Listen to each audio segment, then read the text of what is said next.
City Hunter 2024 एक action comedy crime film है।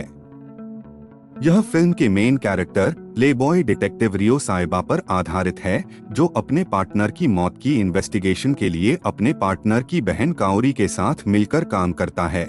यह फिल्म इसी नाम की पॉपुलर मंगा सीरीज की अडेप्टेशन है और इससे पहले भी एक एनीमे शो में रूपांतरित किया जा चुका है। सिटी हंटर रियो साइबा के इर्द गिर्द घूमता है, जिसे क्रिमिनल्स को सड़क से हटाने का काम सौंपा गया है।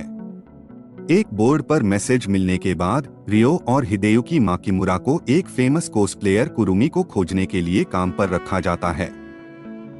जैसे ही कुरुमी की तलाश शुरू होती है, वह एक अपार्टमेंट बिल्डिंग में गैंगस्टरों द्वारा बंदी बनाई गई पाई जाती है। साइबा गुंडों को मारने के लिए अपने शार्प शूटिंग स्किल्स का उपयोग करता है, लेकिन कुरुमी उसकी मदद से इनकार कर देती है। वह साइबा और माकिमुरा से बचते हुए भाग जाती है। कुरुमी एक लंबी छलांग लगाकर बिल्डिंग से भागने में सफल हो जाती है, जिसके बाद फिर से वह ट्रक की छत पर एक और छलांग लगाती है। माकिमुरा को ब्लू लिक्विड की 2 शीशियां मिलती हैं और वह उन्हें छुपा देता है। लेकिन जब वो लोग कुरुमी को ट्रैक करते हैं तो उन्हें पता चलता है कि वह एक सीरम से इन्फेक्टेड हो गई है, जो उसे एक वायलेंट सुपर पावर्ड फ्रेंजी में चेंज करती है। उसके बाद हम एक सीन देखते हैं जहां माकिमुरा ने अपनी छोटी बहन काओरी को उसके जन्मदिन पर यह बताने की प्लान बनाई है कि वह उसकी बायोलॉजिकल सिस्टर नहीं है, क्योंकि उनके पिता ने उसे बचपन में ही गोद ले लिया था। हालांकि इससे पहले कि वह उसे सच बता सके, एक ट्रक अचानक उस रेस्टोरेंट के किनारे से टकरा जाता है और ड्राइवर, जो स्पष्ट रूप से किसी सीरम के प्रभाव में है, बाहर आता है और माकिमुरा को मार देता है। उसकी दोस्त साइबा घटनास्थल पर पहुंचता है और काओरी की देखभाल करने का वादा करता है। सभी डेड बॉडीज पर लक्षण दिखाई दे रहे थे, जिससे उनकी गर्दन नीली हो गई थी। सैको को संदेह है कि मार्केट में कमजोर यूथ को निशाना बनाने वाली एक नई सिरम आ रही है। साइबा मामलों को माकिमुरा द्वारा दी गई ब्लू लिक्विड की शीशियों से जोड़ता है।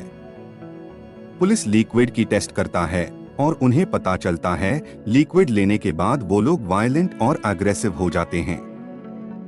प्रभाव खत्म होने के बाद वो लोग मर जाते हैं।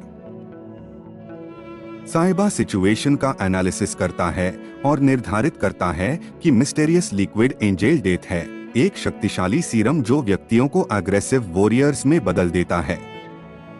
मूल रूप से युद्ध के लिए बनाया गया सीरम इनह्यूमन इफेक्ट्स के कारण इसे बैन कर दिया गया है, लेकिन किसी ने इस सीरम को एनहांस्ड करके इसे शिंजुकू में डिस्ट्रीब्यूट कर रहा है।